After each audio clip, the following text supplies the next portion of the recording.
The legends, whether they be true or fiendish propaganda from the Blood War, claim Graz'zt, Princess of the Nine Hells, had been in command of a great army of devils, clashing with the demonic forces of Graz'zt across the first layer of the Abyss, the plane of infinite portals known as Pezunia. As their armies raged across the desolate wastelands, the daughter of Asmodeus commanded forces superior to her foe, and as Graz'zt's numbers dwindled, the archdevil engaged the ebony-skinned demon prince directly, in what looked to be a losing battle for the demon. Graz'zt's wicked blade slashed wide a gaping wound, spilling Graz'zt's demonic ichor into the battlefield. However, before she could deal the final and deciding blow, the demon prince's blood gave birth to a horde of Babau demons. In fact, these newly created fiends appeared in such great numbers, the archdevil and her remaining armies were forced to retreat. With victory over the daughter of Asmodeus and her armies crushed, Graz'zt claimed his place among the mightiest of demons, commanding legions of the newly created Babau demons. Real-world lore. The term Babau can be traced back to Italian folklore, where it is often associated with a malevolent spirit or demon. The concept of the Babau is similar to the idea of a boogeyman, a creature used to frighten children into good behavior. The Babau is said to hide in the shadows or under the bed, waiting to punish misbehaving children or those who don't obey their parents. In some variations, the Babau is described as a shadowy figure that lurks in the dark corners of a child's room, waiting to punish misbehaving children. Parents might warn their children that if they don't behave, the Babau will come to take them away. D&D game lore. The Babau were one of the many new monsters introduced in 1st edition AD&D's Monster Manual 2, though I experienced a heavy Mandela effect while preparing this video because I was certain that they originated from the supplemental booklet in the Lost Caverns of Socanth adventure. But in this universe, the one I find myself in now, apparently they did not. From Monster Manual 2, they were described as being the one-horned horror, or ebony death. And this species of demon is tall and appears much as a skeleton in form-fitting black leather. Its extremities are larger than normal. However, its feet, hands, and head are the size of a hill giant's. The taloned fingers are deadly and horn-like growth projects from the back of the skull, curving forward and downward. In combat, a Babau demon exudes a reddish slime over its whole body. We were told they are cunning and have the abilities of a 9th level thief. It also told us that Babau demons are hated by Varrock, Hezru, and Glabrezu. Nalfeshni particularly hate and fear numbers of them, explaining that Babau view Nalfeshni as nothing more than food. In 2nd edition AD&D's Planescape Monsters Compendium, it said their movements are very quick, sharp, and mechanical, emphasizing their alien nature. And Babaus communicate using telepathy. In 3rd edition's Book of Vile Darkness, we were told the birth of the Babau demons originates from the wound inflicted by Graz'zt as she fought the Demon Lord.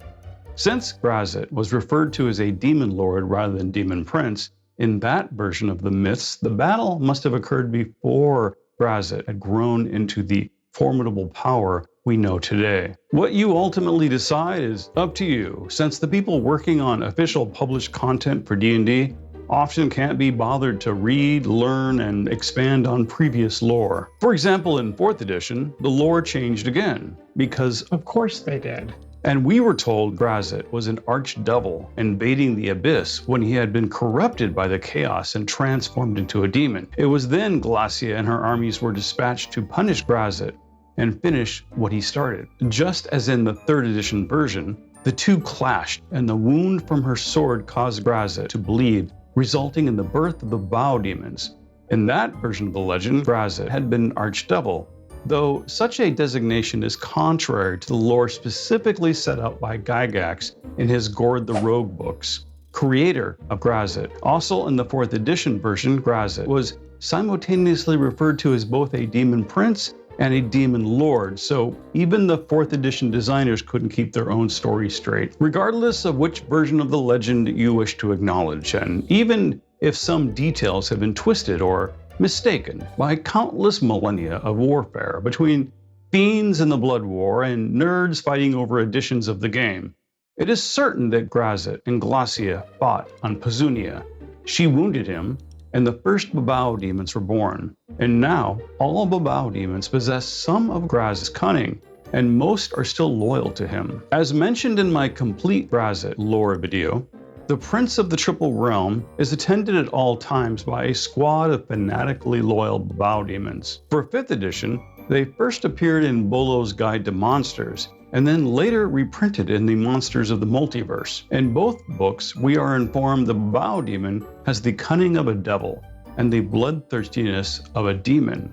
It has a leathery skin pulled tight over its gaunt frame and a curved horn protruding from the back of its elongated skull. A Babau's baneful glare can weaken a creature, and its talons gleam with acidic slime. DM tips. In combat, Babau demons should not be treated as mindless sacks of hit points that can be easily slaughtered by your heroes. They are medium-sized chaotic evil fiends with a movement of 40. With a spell save of DC 11, they can cast at will with no material components, darkness, dispel magic, fear, heat metal, and levitate. In addition to their weakening gaze, their bodies secrete an acidic slime, which they use to coat their weapons.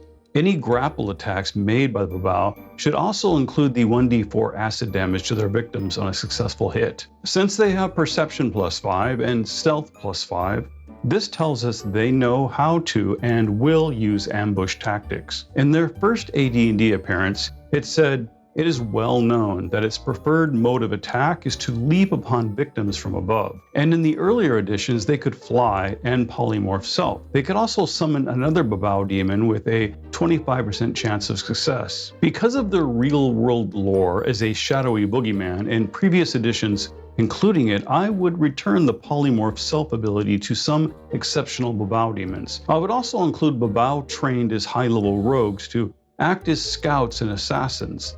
Special individuals may be using magical weapons and wear enchanted leather armor. I hope you'll watch my Graz'zt lore video and definitely include these Babau demons in any adventure which features the Abyssal Prince of Indulgence. I have links at the end of this video. Thank you so much for your support by liking the video and letting me know in the comments what you think. As always, I'm your host Atten here at We Love TTRPGs, and I will see you in the next video.